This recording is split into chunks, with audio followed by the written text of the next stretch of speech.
আসসালামু আলাইকুম। সকলে কেমন আছেন? আশা করি ভালো আছেন। আজকে একটা গুরুত্বপূর্ণ বিষয় শেয়ার করতে যাচ্ছি।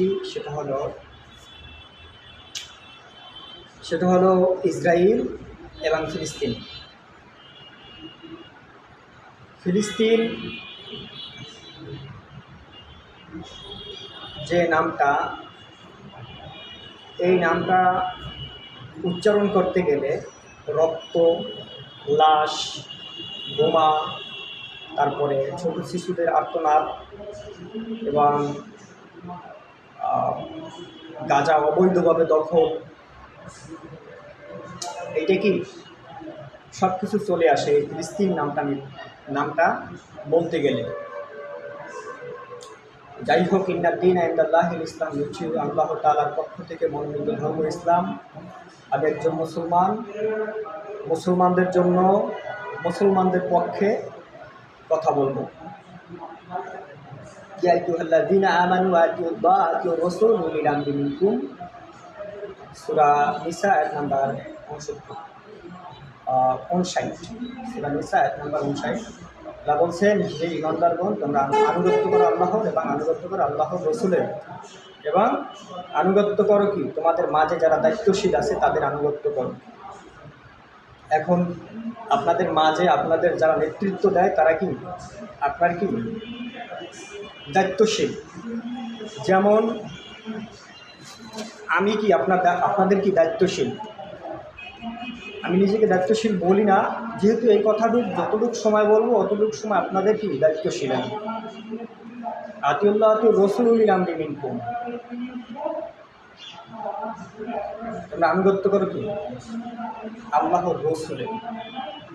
যেহেতু আল্লাহর রাসূল বলছেন যে আমি যে দুনিয়াতে থাকবো না, আমি কি দুনিয়াতে থাকবো না, তাহলে আনুগত্য করব কার? সাহাবায়ে কেরাম জিজ্ঞেস করছেন। তাহলে রাসূলুল্লাহ সাল্লাল্লাহু আলাইহি ওয়াসাল্লাম বলছেন যে আমি দুনিয়াতে থাকবো না, আনুগত্য করব কার? বলছে আতিউর রাসূল, যারা এই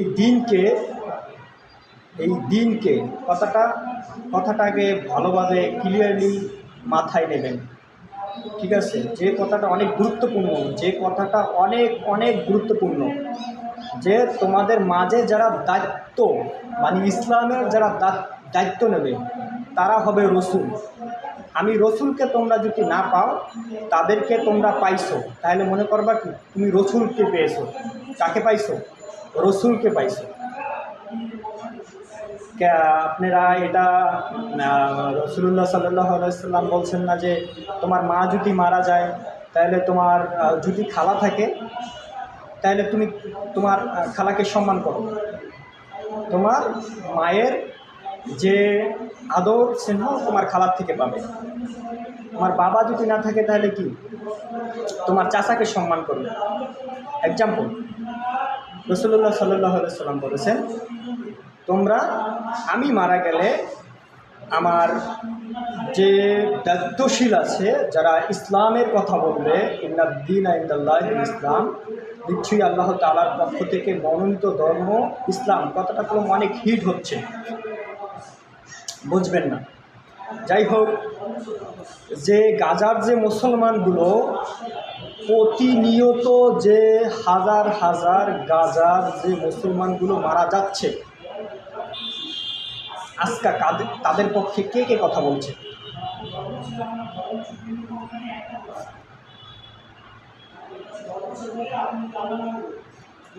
আমি বলছি যে আমাদের সমাজে, আমাদের দেশ পাকিস্তান থেকে, বাংলাদেশ থেকে, এবং ইরান থেকে, ইরাক থেকে, সিরিয়া থেকে, লেবানন থেকে, ওমান থেকে, তারপরে সৌদি আরব থেকে, তারপরে মিশর থেকে, কাতার থেকে, দুবাই থেকে, যে দেশগুলো আছে, যে ত্রাণ সহায়তাগুলো পাঠানো হয়, কথাটা কলম হিট হচ্ছে। ত্রাণ সহায়তাগুলো যে পাঠানো হয়, যে ত্রাণ সহায়তাগুলো যে সেনাবাহিনীর, ইসরায়েলের যে সেনাবাহিনী তারা যে সাগরের ভিতরে ধ্বংস করে দেয়, আমি মনে করি যে ওই ত্রাণ সহায়তার পাশাপাশি আমাদের দেশ থেকে প্রত্যেকটা ইসরায়েলিদের হাত থেকে আমাদের গাজাবাসীদেরকে, ফিলিস্তিনবাসীদেরকে রক্ষা করার জন্য আমি মনে করি ত্রাণের পাশাপাশি সবাইকে অস্ত্র সহায়তা দেওয়া আমাদের মুসলিম বিশ্বের সকলের জন্য কি জরুরি, ফরজ, ফরজে আইন। যে আমাদের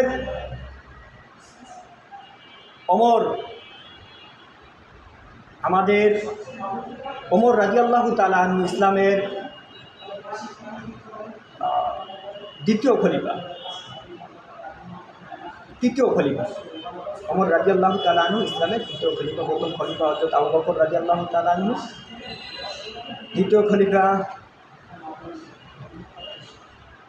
খলিফা হলো হযরত ওসমান রাদিয়াল্লাহু তাআলা আনহু, তৃতীয় খলিফা হলো হযরত ওমর রাদিয়াল্লাহু তাআলা আনহু, চতুর্থ খলিফা হলো হযরত আলী রাদিয়াল্লাহু তাআলা আনহু, পঞ্চম খলিফা হলো হাসান রাদিয়াল্লাহু তাআলা আনহু।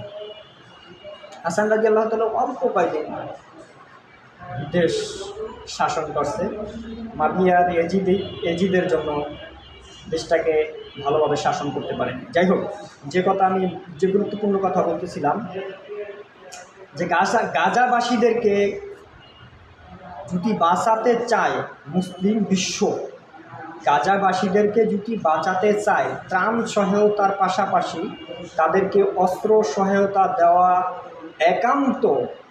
একান্ত মুসলিম বিশ্বের সকলের জন্য ফরজ। কি ফরজ?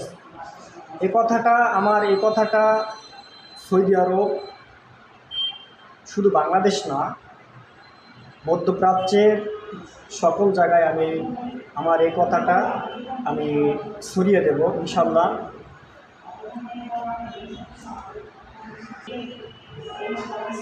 আজকে দেখেন, ইসরায়েল নামে কোনো দেশ ছিল না, কোথার থেকে উড়ে এসে জুড়ে বসে কি কাণ্ডটা করতেছে দেখেন। ওদের তো হুঁশ নাই, ওরা কাদের সাথে কথা বলতেছে, ওদের কি হুঁশ নাই, ওরা কাদের সাথে কথা বলতেছে। ওদের যে দেশের চিহ্নটাও তো, মানে ওদের যে দেশের যে চিহ্নটা, এটা যে থাকবে না, এটা ওরা কখনো কল্পনা করে নাই। যে আমরা হাজার হাজার ফিলিস্তিনিদেরকে কেন মারি, কেন আমরা গাজাবাসীদেরকে হত্যা করি, কেন সামান্য জায়গার জন্য কি করি, আমরা নিজের যে আমাদেরকে যে আশ্রয় দিছে, মুসলমানেরা যে আমাদেরকে আশ্রয় দিছে, যে আমাদেরকে এখান থেকে যে তারা আশ্রয় দিচ্ছে এবং তারাই যে উৎখাত করে দেবে, এটা তো ওদের মাথায় নাই, বোকা। এই জন্য আমি বলতেছি যে অতি দ্রুত মুসলিম বিশ্বের সকল মুসলিম লিডারদের উচিত গাজাবাসীদেরকে অস্ত্র সহায়তা দেওয়া। কথাটা হয়তো আমি বেশি বলে ফেলাইছি, কিন্তু না, আমি রাষ্ট্রবিজ্ঞান নিয়ে পড়ছি, এজন্য রাষ্ট্রবিজ্ঞান, রাষ্ট্রের অবকাঠামো রক্ষার জন্য যা কিছু করার প্রয়োজন সব কিছু বিষয় আমি কি জানি, এজন্য আমি এ কথাটা বলার সাহস পাইছি। আশা করি কথাটা বুঝতে পারছেন।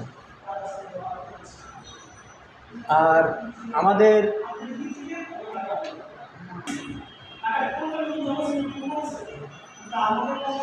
আপনার কথার মাধ্যমে যদি গাজাবাসীদের পরিবর্তন আসে, আপনার যদি দুইটা কথার মাধ্যমে যদি গাজাবাসীদের পরিবর্তন আসে, আপনার মসজিদে আল আকসার পরিবর্তন আসে, আপনার জন্য মুসলমানদের রক্ত, মুসলমানরা নিপীড়ন অত্যাচার থেকে যদি বাঁচে, তাহলে আপনার কথা বলতে কি অসুবিধা আছে? নাই, অসুবিধা নাই। এজন্য কী করবেন? কথা বলতে হবে। কী করতে হবে? কথা বলতে হবে। এজন্য কী করতে হবে? মুসলমানদের জন্য কথা বলতে হবে, গাজাবাসীদের জন্য কথা বলতে হবে, রোহিঙ্গা মুসলমানদের জন্য কথা বলতে হবে,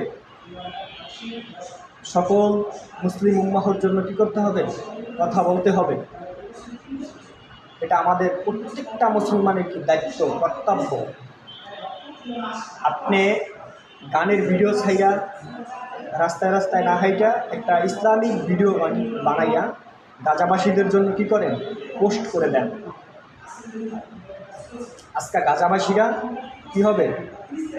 গাজাবাসীরা তাদের মাতৃভূমি ফিরে পাবে, তাদের অধিকার ফিরে পাবে, তারা তাদের যে পারিবারিক সমস্যা, সামাজিক সমস্যা, ভৌগোলিক সমস্যা, এগুলো কী হবে? সমাধান হবে। এজন্য আমাদের প্রত্যেকটা মুসলমানের বলা উচিত, তাদের কী করা? প্রতিহত করা উচিত। এজন্য আমি গাজার জন্য কথা বলছি, আপনিও গাজার জন্য কথা বলবেন। ক্লিয়ার? আমি বলছি গাজার জন্য কথা, আপনারও কী করতে হবে? গাজার জন্য কথা বলতে হবে। আপনি যদি মুসলমান হয়ে থাকেন, গাজার জন্য কথা বলবেন। গাজা জগৎমায়, আলাকসা জগৎমায় ফিলিস্তিনিদের থেকে ইসরায়েলদের থেকে যতদিন তোমার মুক্তি না পাচ্ছে ফিলিস্তিনিরা, ততদিন তোমার গাজার জন্য আপনার কথা বলা ফরজ, ফরজে আইন বলতে হবে। বলবেন না কেন? গাজার জন্য কথা বলতে হবে। গাজা 2026 সালের ভিতরে ফিলিস্তিন একটা স্বাধীন রাষ্ট্র হিসেবে আমরা দেখতে চাই। আপনি কি চান? তাহলে গাজার জন্য কথা বলতে হবে। ইয়েস।